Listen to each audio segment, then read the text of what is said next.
Alhamdulillah, Alhamdulillahi Rabbil Alamin, wal aqibatu lil muttaqin, wala udwana illa 'alal zalimin. Ashhadu an la ilaha illallah al-malikul haqqul mubin, wa ashhadu anna Muhammadan abduhu wa rasuluhu shadiqul wa'dil amin. Allahumma salli wa sallim wa barik ala sayyidina Muhammadin sayyidil awwalin wal akhirin, wa ala alihi wa ashabihi at-tayyibin at-tahirin. Amma ba'du, fa ya ibadallah, usikum wa iyaya bitaqwallahi la'allakum tuflihun. Wa qad qala Allah ta'ala fi kitabihil karim, a'udzu billahi minasy syaithanir rajim, ya ayyuhalladzina amanu taqullaha haqqa tuqatih wa la tamutunna illa wa antum muslimun. Saudara-saudara kaum muslimin, jamaah salat Jumat Masjid An-Nur, Komplek Perumahan Pamulang Permai, Tangerang Selatan, Provinsi Banten, yarhamukumullah. Pertama, marilah kita panjatkan puji syukur hadirat Allah Subhanahu wa taala atas berbagai limpahan rahmat, nikmat, karunia, hidayah, taufik dan inayahnya. Siang hari ini kita kembali bisa melaksanakan ibadah sholat Jumat di masjid yang mulia ini. Harapan dan doa kita semoga semua amal aktivitas ibadah kita diterima oleh Allah Subhanahu wa ta'ala. Kaum muslimin, mari kita tingkatkan iman takwa kita kepada Allah. Bertakwalah kepada Allah dengan sebenar-benarnya, dengan cara melaksanakan berbagai perintah Allah, dan terus berusaha sekuat tenaga kita untuk menjauhi berbagai larangan-larangannya. Kaum muslimin, dalam Islam kita sangat dianjurkan untuk memiliki sikap toleransi. Toleransi antar umat. Toleransi antar umat di masyarakat adalah asas atau pilar persatuan. Kita wajib merajut perbedaan, menghormati dan menghargai perbedaan, menghargai keyakinan sesama, dan membangun harmoni dalam keberagaman dan keanekaragaman suku, bangsa, agama, dan seterusnya. Terlebih lagi kita hidup di Indonesia, sudah sejak dari lahirnya Indonesia punya semboyan Bhinneka Tunggal Ika, berbeda-beda tetapi tetap satu jua. Ini bagian dari yang sangat penting untuk kita renungi dan terus kita pertahankan. Tidak berlebihan kalau kemudian ada satu kaidah at-tasamuhu asasul ittihad, bahwa toleransi itu adalah dasar atau pilar persatuan. Kaum muslimin, kalau kita mencari dalil ayat atau hadis-hadis yang menekankan mengenai toleransi, antara lain di dalam surat Al-Kafirun, itu seluruh suratnya, seluruh ayatnya dalam Al-Kafirun itu hakikatnya adalah kita selalu diperintahkan untuk memahami perbedaan dan juga toleransi dengan agama lain. Allah berfirman, Bismillahirrahmanirrahim, Qul ya ayyuhal kafirun la a'budu ma ta'budun wa la antum 'abiduna ma a'bud wala ana 'abidun ma 'abadtum wala antum 'abiduna ma a'budu lakum dinukum waliyadin. Wahai orang-orang kafir, saya tidak menyembah apa yang kalian sembah, kalian pun bukan sebagai penyembah apa yang saya sembah, dan saya tidak pernah akan menyembah apa yang kalian sembah. Kalian pun juga bukan penyembah Tuhan yang aku sembah. Bagimu agamamu, bagiku agamaku. Ini penting untuk kita renungi, karena tidak mungkin kita mencampur adukkan terkait soal akidah dan kepercayaan ini, tetapi tetap mutlak untuk saling hormat menghormati, terlebih lagi dalam kehidupan masyarakat Indonesia yang majmu ini.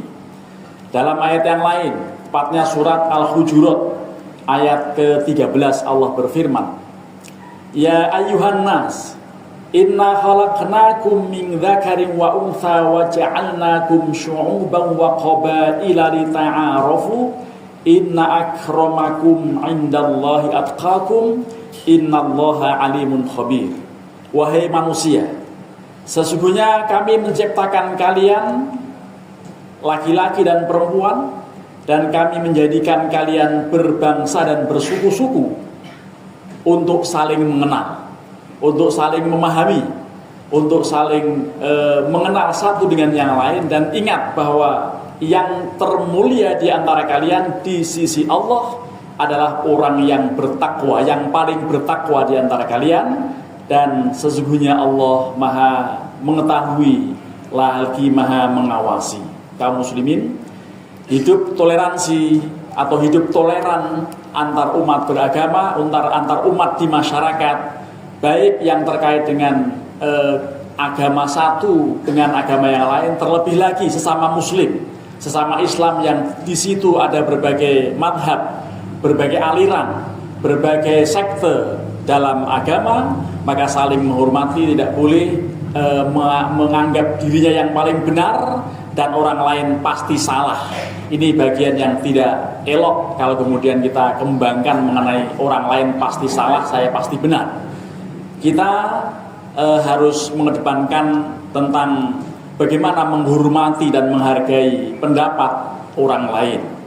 Kaum muslimin, ayat yang juga sering dikutip untuk menjadi dalil terkait pentingnya toleransi adalah kalimat la ikraha fiddin qad tabayyana rusydu minal ghayy. Tidak ada paksaan dalam agama, karena sungguh telah nyata beda antara hidayah dengan kesesatan. Oleh karenanya orang yang cerdik, orang yang pandai pasti akan memilih hidayah sebagai pedoman. Kaum muslimin, jamaah sholat Jumat yarhamukumullah. Bukan hanya Al-Quran, hadis-hadis Rasulullah SAW juga teramat banyak yang menganjurkan agar kita saling hormat menghormati satu dengan yang lain dan terus menjaga toleransi antar umat. Antara lain dalam hadis riwayat Imam At-Tabrani, Rasulullah SAW bersabda, ahabbad-dini atau ahabbad-dini ilallahi al-hanifiyatu samhah. Agama yang paling dicintai oleh Allah adalah agama yang paling toleran, yang paling santun, dan paling bisa menghargai kelompok atau agama yang lain. Di dalam hadis yang lain, Rasulullah SAW, tepatnya hadis riwayat Imam Abu Dawud, beliau bersabda bahwa basyiru wala tunafiru, yasiru wala tuasiru.